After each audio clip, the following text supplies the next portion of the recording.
Good afternoon. Welcome to Marketing Live for Thursday, May 28, 2015.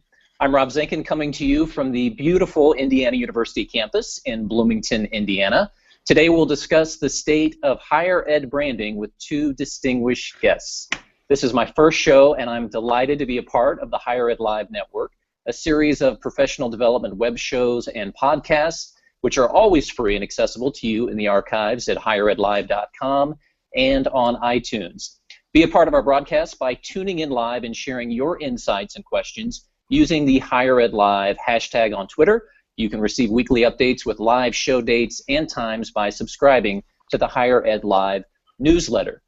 Today's show would not be possible without the support of M. Stoner and FormStack. Higher Ed Live is produced by M. Stoner, a marketing and communications firm that works with education institutions on branding, strategy, web design, and more.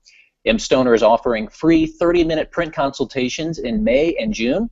Interested in having your suite of admission or advancement materials reviewed? We're tweeting out a link where you can learn more and sign up. FormStack is an online form builder and your go-to tool for higher ed website conversions. FormStack makes it easy for marketers to create branded, mobile-ready web forms without writing code. Build donation forms, application forms, event registrations, and more with the web's only Section 508 compliant form builder. Interact with your audience on social media using FormStack's Facebook tab or social media autofill features. For even more conversions, use FormStack's robust analytics data to refine your form. FormStack also partners with popular marketing applications so you can nurture your leads more effectively. Visit formstack.com to learn more about the ways FormStack can double your response rates and increase conversions. Once again, I'm Rob Zinkin. I serve as Associate Vice President for Marketing at Indiana University. I'm thrilled to join Amy Morgeson as one of the hosts for Marketing Live, which airs twice a month. And if I can be a fraction as delightful as Amy, I will be doing great. We have a great topic to delve into today with the state of higher ed branding, a survey of marketing leaders 2015. This was recently released by M. Stoner, and hopefully many of you have downloaded it from mstoner.com. And we have two thought leaders in the field who were responsible for the survey to break down the findings and the details for us. Tom Hayes and Michael Stoner, two names that have become synonymous with marketing in higher education. Dr. Tom Hayes is chair and professor of marketing at Xavier University, one of my alma maters, and like the X shirt today, where he has taught for the last 39 years, a nationally recognized expert in the marketing of higher education. He consults on a national and international basis. He's the founder of the AMA Symposium for the Marketing of Higher Education, which, as we know, has experienced remarkable growth. Tom, thanks so much for joining us today. Thrilled to be here. Thank you. And Michael Stoner, co-founder and president of M. Stoner. During his 30-year career as a communicator and consultant, Michael has served more than 250 education institutions, nonprofits, and businesses on 4 continents. He's led institution-wide web strategies, provided consulting on social media strategy and tactics, and consulted on institutional marketing, branding, and advancement challenges. Michael, great to see you as well. Thank you, Rob. And let me just say it's great to be here on your maiden voyage. So I'm delighted to be part of it. Thank you. No two gentlemen I'd rather have joined me for this. So appreciate your time, and certainly we could spend the entire show going through your accolades and accomplishments. But definitely a pleasure to have you on the show. So welcome. And before we do get into the survey, I did ask for you to share something from your distinguished bios that we may not know. So Michael, I'm going to let you lead off for this one. What do we not know about Michael Stoner that we should? Well, this is something that I thought up particularly for Tom because I thought he would be interested. I'm really interested in traditional Irish music and folklore, and so that's a personal interest, but I published an academic paper when I was in graduate school on Irish fiddle tunes. So that's buried in the archive somewhere of the Pennsylvania Journal of Folklore or something like that. But that's a very, very little known fact about me. Okay, Tom, that's going to be a hard one to top. Michael, as always, sets the bar high. So what do we not know about Dr. Tom Hayes that we should? Well, one of the things that ties me into Michael's story is that I actually have dual citizenship in Ireland. So I'm Irish citizen as well as United States, and with the Irish passport. And going into Michael's story about his Irish folklore, we named our son Cuchulainn, which is one of the greatest Oh, mythological gods, Wow. and half he's sort of the Hercules of Ireland, half mortal, half not mortal. And the only good news is that put his middle name. I wanted to go his first name as Cuchulainn, but we figured he'd be 7 before he knew how to spell it right. So. well, that's great. Excellent, excellent. Well, thanks for sharing. Yeah, today's a big day for me. It's my kids' first day out of school, 4 kiddos, and their summer has officially begun. So that's again part of the reason. No tie, as you observed before we got on the air, Michael. So and I'm sure they're tuning in as well for this first one too. So let's get into the survey. First of all, how it came about. The motivations for exploring the topic, which took a focused look at the degree to which institutions have developed formal research-based brand strategies. So give us the background on what led to the beginning of this work. Well, I think probably I can speak to that, at least initially. We realized that there was a need for and an interest in this kind of information in the profession. And one reason for that is that I had conversations with marketers and with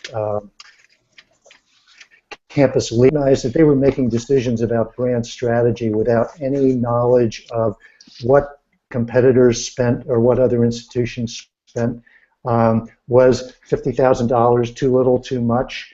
They didn't really know the steps that other institutions have taken, how they did these kinds of projects, what their findings and what their frustrations were, what they might have been able to do better and more effectively. And so we decided we wanted to do something like this. And fortunately, Tom was just really terrific. When I talked to him about it, he said, "Wow, that sounds like something I'd be interested in." So he came on board to help us actually conduct the research and analyze it. And when we did this research, Deb Maui, who is now the Vice President for Communications and Marketing at Columbia College, Chicago, was a member of our team, and so she was really involved in doing the research too. Great. And in the survey results about reasons that prompted a brand strategy project, they certainly seem to reflect a lot of the dynamics in the current rapidly shifting environment and higher ed landscape that we're all a part of. So what was your takeaway regarding that, kind of at a high level, that the reasons for doing this all reflect that all the changes that we're all aware of, and all part of the reason why branding, at the end of the day, branding has come to the forefront in higher education? Well, let me start off in this one. I think one of the things, as you mentioned, that we see every day, there's not a day that goes by that, whether it's Inside Higher Ed or some other publication or the Chronicle, that talks about the change in competitive landscape, the concept of trying to demonstrate the value for your educational dollars, the pressure for a smaller and smaller pool of students, and I think that as a result, it's marketing, as we've seen, there's more and more CMOs every year and vice presidents like yourself of institutions that had never been there in the past, and at the same time, it's starting to, I think, really getting into the lexicon of presidents. I've been involved in ACE fellow training for the last 10 years and talking to the new batch of ACE fellows and teaching them about marketing. And certainly with ACE, that's becoming another larger topic there as well. Mm-hmm. Well, again, hopefully many have downloaded and looked at the report from mstoner.com, but maybe for those who haven't, set this up with a little bit about the process for the study, the methodology, who all participated, some of that background, if you could. Well, one of the things, it was kind of difficult at first because we were trying to identify, there is no master list of, chief marketing officers, vice presidents of marketing, director of marketing, etc. So we went about it just some basic legwork, so to speak. We based upon some of the conferences that Michael, Deb, and I had been involved with, we literally went through the entire list of participants and tried to make an educated guess based upon people's titles. Once we had the titles, and that would be like a director of marketing on up, then we'd do the research to find their emails. Once we found their emails, then we created a master list and sort of started sending out the invitations to participate in the process. And you know, what Tom is describing was a very interesting process that we crowdsourced with our team, and just really did a lot of legwork to create the list. And what was really interesting about it is based upon the number of websites each one of us had to follow, or follow to find the emails, you really got a crash course on how easy it is to navigate college websites. Yes, I can imagine. I can imagine. Not always easy, right, Tom? No. Sometimes they were very well hidden. I don't think anybody. Some of the people in charge of marketing and communications, I don't think wanted to be found. And under those circumstances, I at least for my purposes, I would just call the school, and I gave up on trying to look for them, and I would just call the school and ask the person if they wanted to be included directly, and got their email address that way. Well, getting into the findings, some of the top-level results, 3/4 of respondents indicated that they had done a brand strategy project. Furthermore, the process is typically funded or championed at the highest levels for the university, and 93% said that brand strategy work was worth the investment. So looking at that alone, what does that say about the acceptance, the understanding of branding among colleges and universities? Well, I think Tom already spoke to that in a large sense, in a larger sense, because it's clear to me that this is this is a topic that presidents and that senior leaders at all kinds of institutions are thinking about, and there's a recognition of the fact that at the highest levels, not just administrative levels, but also academic levels, which is a big change that we've seen in the past, I'd say, 5 to 6 years or so, that the institution needs to be proactive in influencing perspectives and shaping narratives to address misconceptions and misperceptions about that institution in the marketplace, and needs to be more upfront about communicating its strengths, the values of the education at that institution, the values of outcomes, and what the differences are between that institution and others. I think one of the things since the AMA symposium has started, I've had the opportunity to do a sort of principles of marketing for higher education as an early, the early tutorial every year of its existence. And one of the fun things I try to do in there is ask people if, within the crowd, how many of the individuals there would believe that their brand was built on personal attention, some form of values and ethics, and strong academics, and everybody's hands would go up. I mean, everybody's, regardless, they'd all say pretty much the exact same thing. And I think we've gotten to the point, as Michael pointed out, that universities and colleges have to be able to communicate who they are in a way that's relevant to their audiences. So the first step of just identifying and understanding, what's the core of the DNA of their brand, and at the same time making sure that brand is relevant to the audiences they're trying to attract, is becoming, the whole concept of the three-prong, brand that everybody else, you could just, everybody seems to be exactly the same, is going away quickly. Mm-hmm. So let's follow up on that point in regard to audiences, and Michael, you mentioned prospective students and addressing narratives and what's unique and the core DNA of an institution.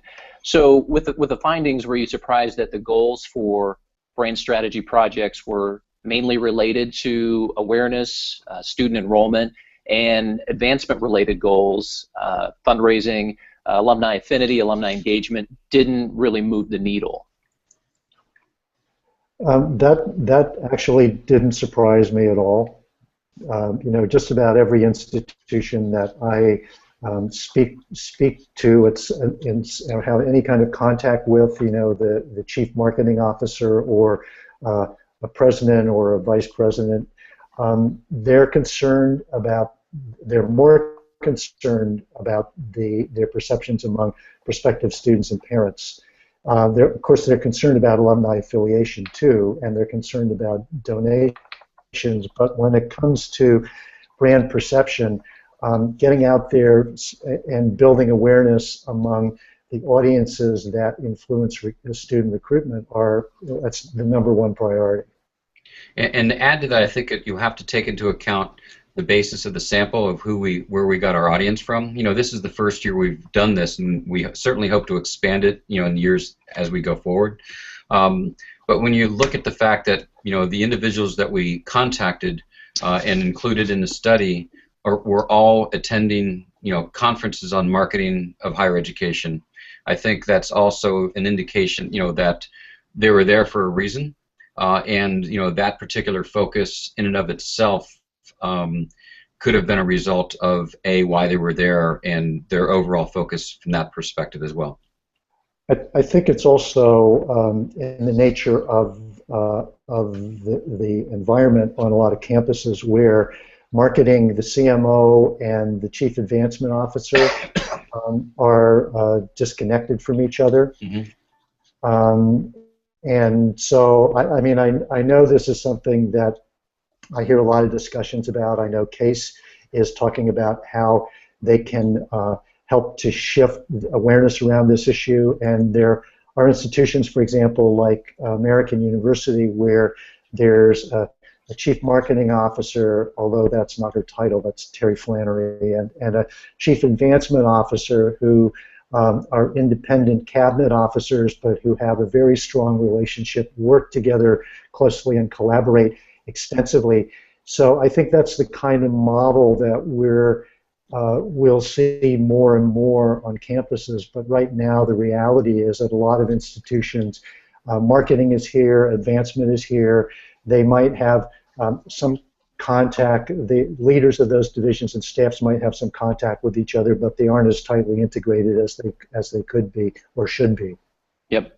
Absolutely, absolutely. Opportunities there.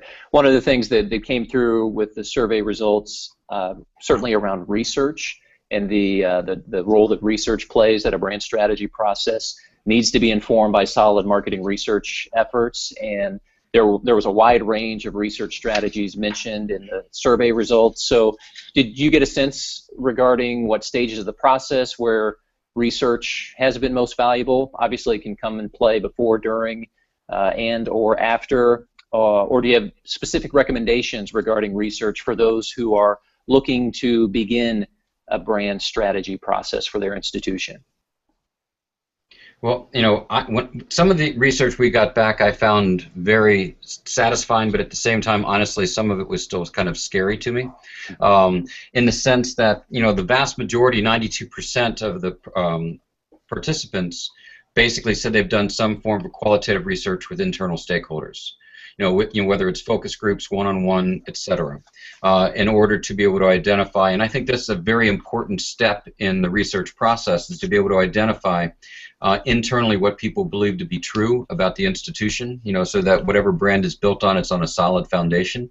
However, only 73% did research on a quantitative basis outside the institution. So when you start looking at the real solid to find out if your external audiences, whether it's prospective students, parents, business community, whomever, how they find that information relevant and that those potential brand strategies relevant, that's quite a drop-off. And I certainly hope and I expect that in the future you will see that number of the quantitative side come up higher. I think the qualitative is something that universities have long sort of the classic navel gazing. They've long relied on looking within to say who are we, and at the same time they end up creating strategies around things that are not distinctive, or things that people don't care about, but people within the institution care about it, and so they automatically assume everybody does. So that external research, quantitative research, to me is something I hope to see more and more of as we go through these studies. I think that Tom's absolutely right about how important that external research is, and let me just add that it's important for another reason, and that is if you want to see whether your investments in all the things that you're doing around brand strategy, trying to build the brand, the campaigns you're running, all those sorts of things, if you want to see how they pay off over time, influence people's perceptions of the institution over time, the only way to do that is to do the kind of baseline measurement that Tom was talking about and replicate it at some point in the how much going to be one good indicator of whether all the stuff that you've been doing, all the investments you've been making in time and resources and dollars are going to pay off or not. So that's really important in terms of measuring outcomes. And can I add one more thing there? Sure, sure. I think along the lines of what Michael was just talking about, having that data, I think a lot also is worth it. First of all, I think it's worth the investment for a number of reasons. We will be, I'm sure, talking about buy-in, strategies later. But the reality of it is having the data also helps create the buy-in because it's kind of hard to argue with data. That you have your perceptions, and if you have the information there and it's on solid research, ground, it's very difficult for people to argue with it. And at the same time, faculty, a lot of faculty love data. And I think it really helps, the overall process, not only in identifying,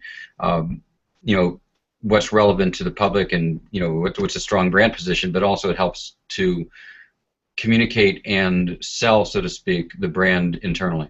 Mm-hmm. Yeah, absolutely. Great. That's right. That's right. Great feedback about the need for quantitative external validation. And research is one of those areas, too, where institutions often bring in an outside partner to assist with that, and there was some information about that in the survey findings as well, that often nearly all respondents actually used an outside partner in a brand strategy process, either for research, brand strategy, creative execution, and the majority, in fact, partnered with multiple agencies. So takeaways from either of you with that and the use of outside partners? Well, let me start there, and I know that Tom has some really good insights in this too. But one of the things that I've learned over the years, since I've been a consultant since the mid-90s, is that there are some projects that are so large and require some expertise that a lot of campuses don't have. So it's one thing to take on a fairly small project, but if you do a brand strategy project right and you do the kind of research that you should be doing, and then you roll that into a creative platform and start doing implementations of that platform, there are skills required that many campuses don't have because they don't have budget lines for those positions on an ongoing basis. So they haven't budgeted for A, and then B, the people that they do have who might be extremely competent at doing these projects are already fairly already have a lot of work to do. So they can't adjust their schedules to take on a really large project like this because they don't have anybody else to do the work that they're already doing. So you face a consequence of, well, let's see, what can't we do, the admission view book or the brand strategy project? So to some extent, it's augmenting existing expertise on campus with people who know how to do this, who've done it before, and can therefore introduce efficiencies into the process. So that's one. The second is that because this is a very complicated process and requires buy-in from multiple constituencies, having somebody from outside the institution who's had expertise in doing these kinds of projects before and can bring that expertise in combination with data that you're going to be collecting from your research process, those people can help to make the case to skeptics at the institution about the value of a project and then can therefore lead it in a way that internal people can't. Again, it's not a question that internal people may have the competence and the expertise it requires to lead the process. It's not about that. It's about having a catalyst that can introduce conversations and perspectives into the conversation that wouldn't be there without that catalyst. I think in addition to that, another major strength of using an outside partner is I can speak to the market research side. I was proudly a founding partner of Simpson Scarborough, and working with clients, I think the most important thing that you bring to it is that level of objectivity. And there's lots of times on a campus where people believe, they may want to lead with a story or a message or something, a characteristic of their institution, which they think is the most beautiful, wonderful thing in the entire world. And the objectivity of the research can demonstrate that. I always sort of akin it to like late night television, but wait, there's more. Whatever you're talking about, whether you're the oldest university in North America, that may be really interesting to you and something you like to build into all your speeches, but with regard to relevancy, to an audience, it may have zero impact. So be able to help sort of separate what is truly relevant versus the internal perceptions, and that objectivity goes a long way. I think also, as Michael was pointing out, the skill set and the experience of the partner many times also helps overcome some issues. Now, I always like to use this one example. When you're looking at a pure form of market research and the quantitative side, in all cases, in almost all cases, you're looking at a sample of a population. You're looking at some statistically relevant sample of a population to be able to, say with some certainty that a concept is true or a perception is true. When we're doing that, the only audience that we always did a census of, even though statistically it's not the way to do it, is of faculty and staff. So rather than do a sample of faculty in particular, we would do a census of those individuals in terms of their perceptions on a quantitative survey. And the whole reason for it is that for whatever reason on college campuses, some faculty can be the most paranoid group in the entire world. And if I got, as a faculty member, if I got the survey and my partner, my office partner next door didn't, he or she may be wondering, why didn't they get to ask the questions, and why are they excluded them, and it gets a little crazy. And so from a pure political standpoint, it's, even though it's statistically not the perfect way of doing it, politically it's the much smarter way of inviting everybody into that quantitative survey. And that's the type of insight you would have with people that have worked across many, many campuses. Excellent. As a reminder to viewers, if you have questions for Michael or Tom, feel free to tweet us using the Higher Ed Live hashtag. And you both have referenced the entire campus buy-in and the process that needs to be involved to get cross-functional support and a cross-section of the institution's employees. And Michael, you've written about this some on the new call to action blog on InsideHigherEd.com. So without question, success in a brand strategy process requires deep connection to the internal campus community, and we could probably spend the remainder of the show talking about just this point. But would either of you like to give some insight on what the survey showed, and then some conclusions to draw from those figures, staff representation, faculty representation, and even student representation? Michael, you want to go first? Sure. Well, you're right. I did actually write about that the last couple of weeks on the Inside Higher Ed blog, and one reason for that is I was looking at some of the open-ended responses from the survey, and one of the regrets that a lot of people voiced, and there's another one that I want to share before we end this. But one of the regrets that people voiced was that they hadn't done enough to engage people internally, either in the beginning of the process or following on to the process. And there are different reasons for doing that. One in the beginning, of course, you want to make sure that you're hearing enough voices from within the institution that whatever creative responses you have around positioning and the brand are really grounded in authenticity. And when you talk about differentiation, some of that can be aspirational, but it needs to be, those aspirations need to be grounded in institutional reality. And if they aren't, people will pick it up, because it's very easy to do that these days because of social media and all the other channels we have. So there's a need to listen to those voices in the beginning, and then to follow on.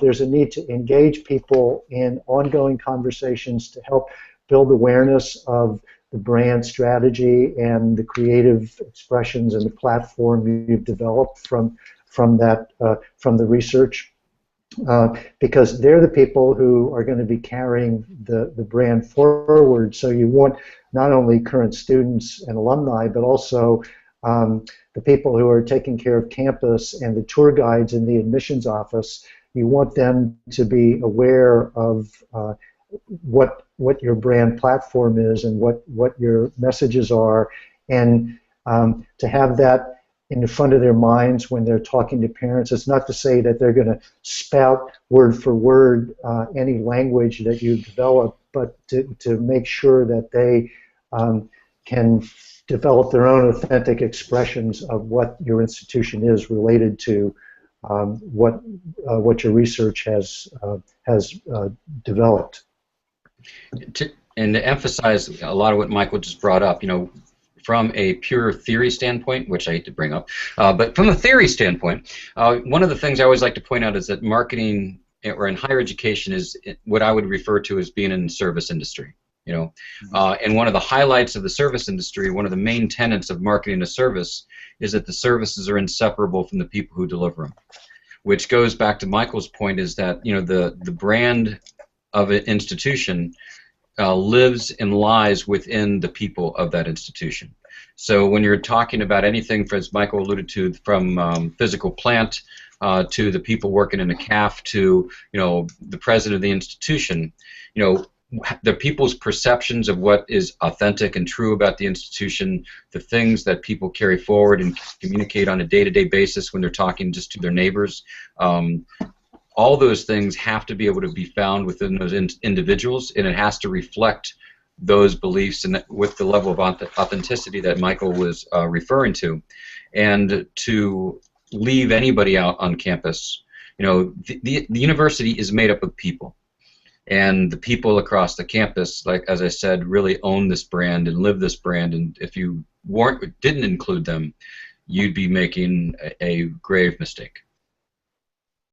Yeah, absolutely. And if we want to dive into this even more in the breakdown of the functional areas and the responses and everything from faculty, staff, students, as we mentioned, all the way to board of trustees, anything else, any other insights from that we can take away? Because obviously in higher education marketing, one of the challenges is we're serving a myriad of constituencies, and it's a time-consuming process to do that, and you, in this survey, had a multitude of those stakeholder groups represented. Yeah, I think that one of the realities, and this is something that people who come into higher ed from other kinds of organizations quickly learn about, is how complex college, even a liberal arts college, but certainly a university, like the one you serve, Rob, for example, it's an extremely complex institution. And there are a lot of stakeholders, and there are a lot of stakeholders who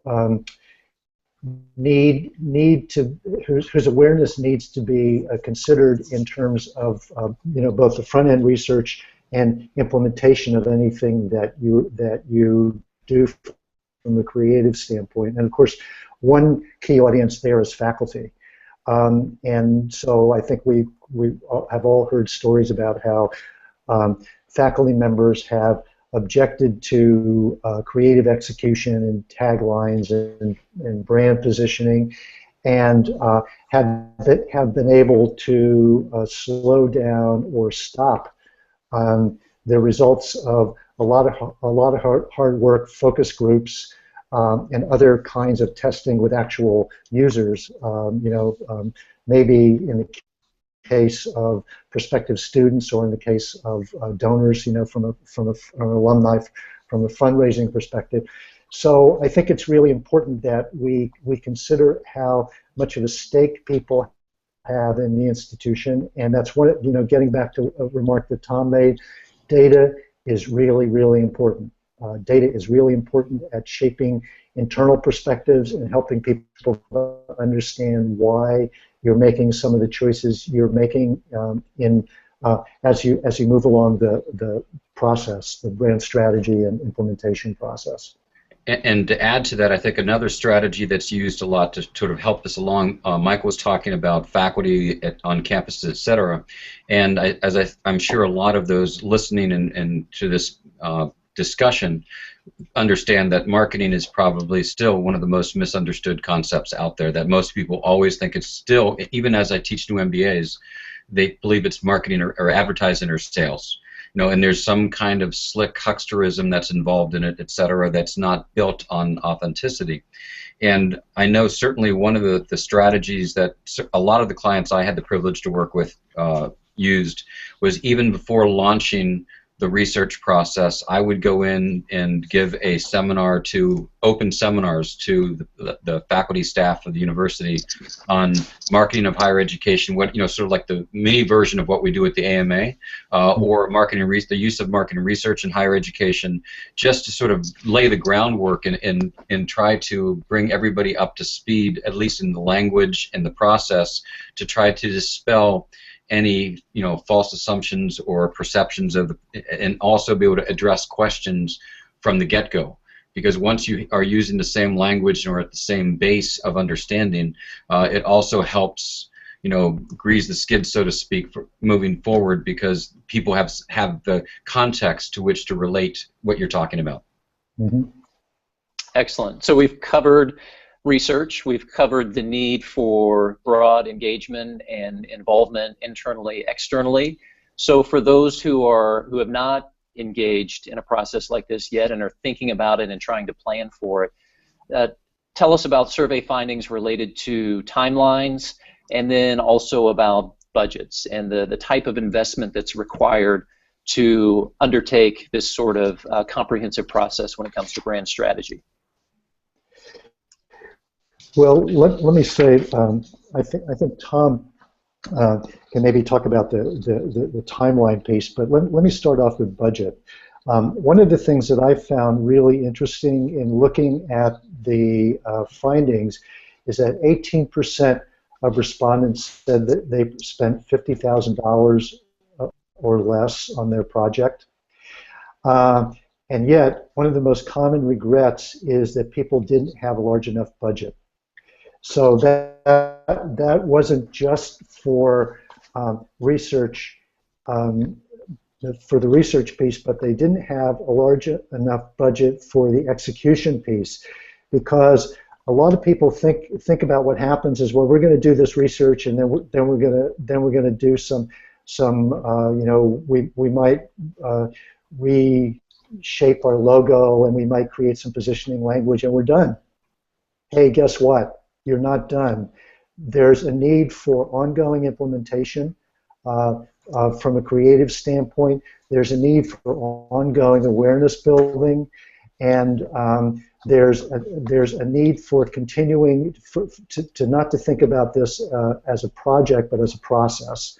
So a brand strategy rolls out over time. You have to keep evaluating it. You have to keep adjusting it based on what you're learning. If something isn't working properly, you need to go back and tweak it. So it requires a longer-term perspective when thinking, and it requires a longer-term budget, and it requires some ongoing research and evaluation in order to make it all work.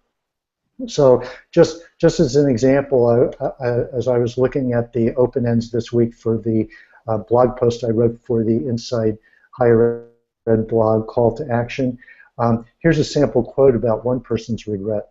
I would spend more time on developing internal communication tools, videos, presentations, etc., to further communicate the idea of the total brand. We have since done this over the past 3 years to broaden the internal mindset of what a brand is and how to do it. So that really speaks to the value of doing this kind of awareness building internally, which will, of course, will have repercussions to the externally, but it's often something that isn't thought about in terms of the budget or the execution of a brand strategy. And with regard to the time period of the process, you know, in reality, I think this reflects back to the culture of higher education. And one of the things I've said many times is that universities have a bias towards reflection versus a bias towards action, and nothing's done without a committee. And so, you know, the reality of it is that the market research, most of this research done in the study where people talked about were between 9 and 15 months. And honestly, from a pure research standpoint, you could cut that in half the time, if not a little bit less, if you were just doing, if this was corporate America and I was doing market and research, you could, you know, cover this many people and these many audiences and do the whole process. But what's so vital, once again, is the buy-in within the institution. And that buy-in makes sure that you have to slow down a little bit. You have to make sure at every stage of the process you're communicating what you're finding. For example, after you do the qualitative end or the focus groups, what's very common is that you do town hall meetings for all faculty and staff, and you put them at different times of the day and week so everybody had the opportunity to attend, and you'd basically show them what you got. You know, you'd be reflecting back with your, you know, with your team that the university typically put together to work with a partner.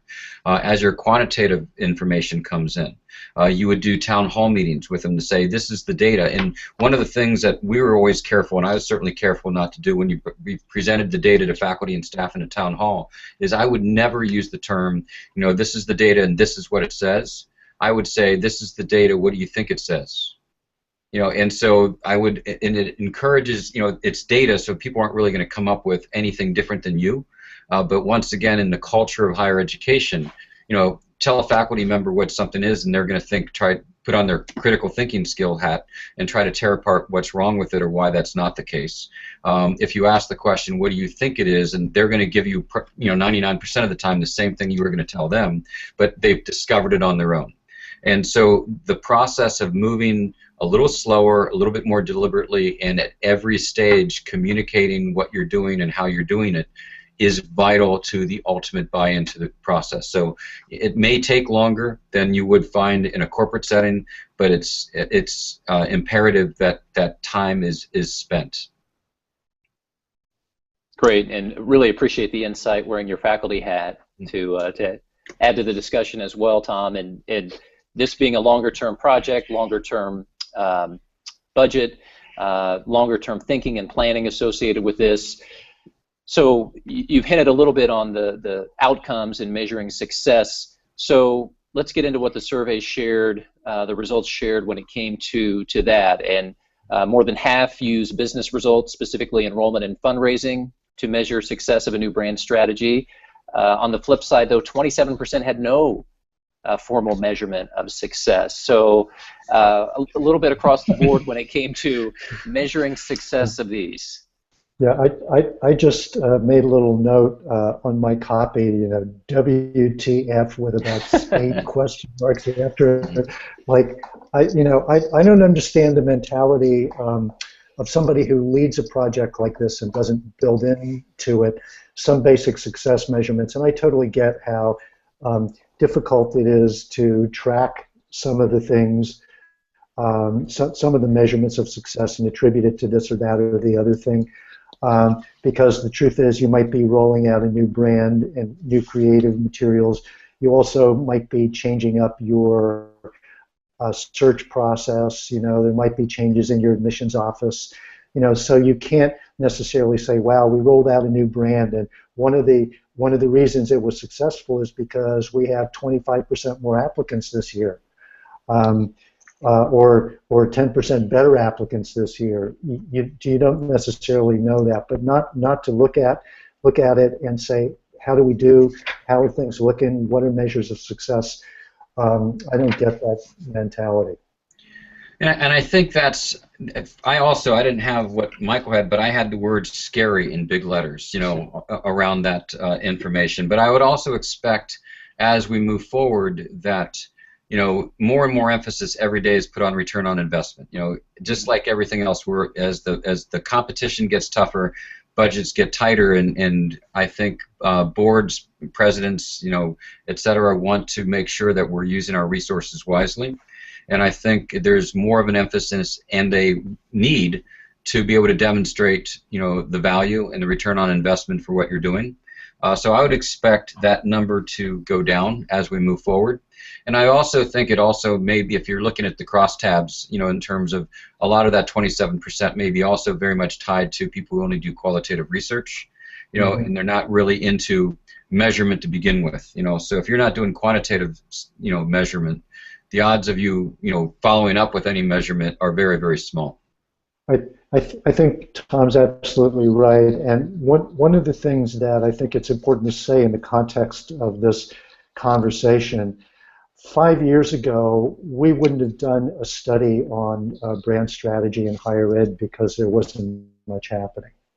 Now it's a topic of conversation, as we said in the beginning of the show.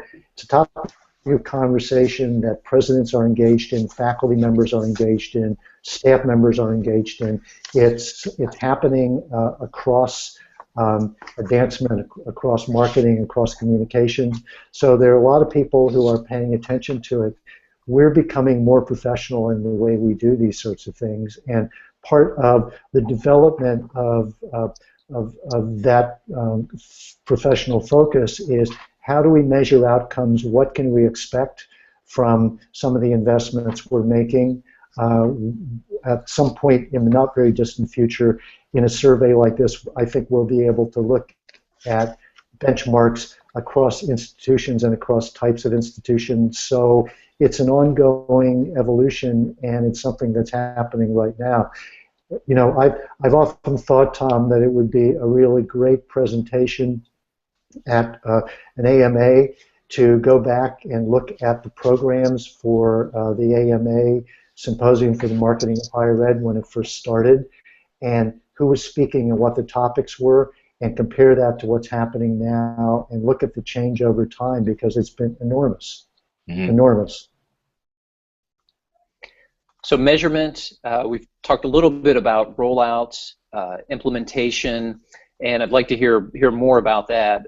One of the things that I thought was interesting, not necessarily surprising when it comes to implementation, in regard to current communications reflecting the brand strategy, prospective undergraduate student communications were most likely to reflect the brand.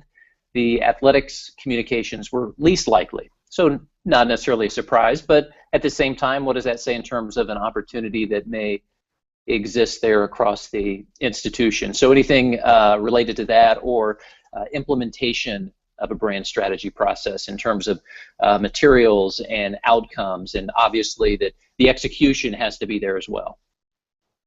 Maybe we should be having a conversation. Here's a topic for a future show, Rob, about the implications of athletic scandals on brand perception, and the drag that athletics programs can have on the overall perception of what's otherwise a high-quality institution.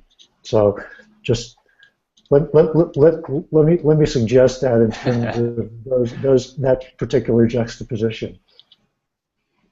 We could have a lengthy conversation about that as well, no question. And right, exactly. Tom, as being someone who's has seen the Musketeers experience success and head to the Sweet 16 on a regular basis, seemingly of late. Anything to add on that point with athletics in terms of its role in brand strategy work? Well, I think one of my favorite definitions of a brand is the consistency of message and action over time. That everything you do and say points back to the same talking points or the same things that you're building your reputation on. And as a consultant, I certainly have had plenty of experience seeing how athletics unfortunately, across the board is typically somewhat separated from the academic side. I think it makes a whole lot of sense. I mean, one of the things I'm very proud of my affiliation with Xavier is that, we're always in the top, 2 or 3 colleges in the country in graduation rates, and it's certainly in our basketball team the last 37 seniors in a row that have graduated from Xavier. So we, if they make it, if they're in senior year, they're going to graduate and go on to other things, and I know at my institution they want to make sure that the academics, the student athlete is still the emphasis is on student, and so ensuring that the brand is consistent across theirs and integrated in athletics is fortunately at Xavier a very top of mind concept, and it's unfortunately that a lot of institutions don't share the same perspective. Mm-hmm.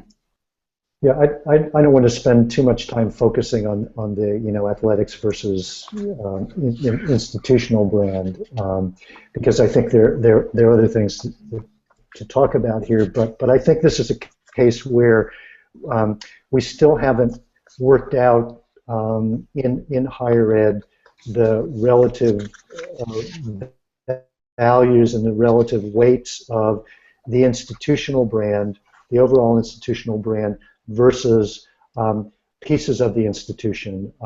And so we're talking about, we started off talking about athletics, but what about a named business school or a named medical school, and its relationship with the main institution? And of course there are lots of examples of that. So part of the research and rollout of any kind of creative component of a brand strategy, these are the kind of issues that we need to address, and I think that in some cases we're just beginning to think those kinds of things through. We could have a different kind of conversation about this in 5 years when branding is more widely, brand strategy, marketing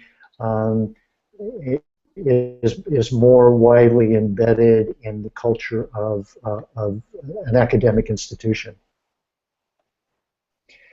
Well, as we approach the top of the hour and think about this in a holistic manner, you've touched on some of the issues related to frustrations and what marketers would do differently, but coming full circle then to the keys for success, and we've talked about them, many of them, over the past several minutes, but in summary, how would you put this into an elevator speech of some key takeaways, keys for success for higher ed marketers who are contemplating going down this road or who are at any point in the middle of this road? Well, let me say I know what my top 3 are, and I'll be interested to hear what Tom's response is. So my top 3 are leadership, budgets, and continuity. So one of the regrets that I saw a lot in the open-ended responses was that, yeah, our president was involved but not involved enough. So it's not good enough for the president to say, go off and do this work, but he or she really has to be involved. And I would also say that it's not just the president, but it's other key leaders of the institution, including academic leaders, need to be involved. So the second is budget. To the extent that you try to do this kind of thing on the cheap, if one of your questions is, well, how can we do this for less money? I would suggest you need to rethink what you're doing and how you're doing it. It's not to say that you have to spend $1.5 million, but you need to evaluate whether you're actually really prepared to do research and to commence a really high-quality brand strategy project. And the third is continuity, and that builds on leadership and budgets, because if you don't think about continuity from day one and you're not looking at a long-term arc for a process rather than a project, research, creative execution, and then follow-on, which includes assessment and all kinds of other creative pieces and strategic and tactical pieces. You're probably not thinking in a way that's nuanced enough to guarantee success over time.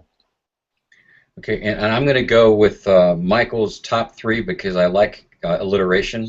When he talks about the consistency, etc., and I would go with community and communication. Because once again, the brand lives within everybody, and it's everybody's responsibility to communicate and sort of live the brand of the institution and understand their role in it. So from that perspective, I think everyone needs to be involved in the process and constantly communicated about the process. Also, the communication extends, as Michael said, on a continuous basis, re-emphasizing what people's roles are, but even in things like new faculty orientation, new employee orientation, to talk about the brand and talk about what their role is in the brand, so that as you're going forward, you're also creating the next generation or the next group of people that are responsible for this.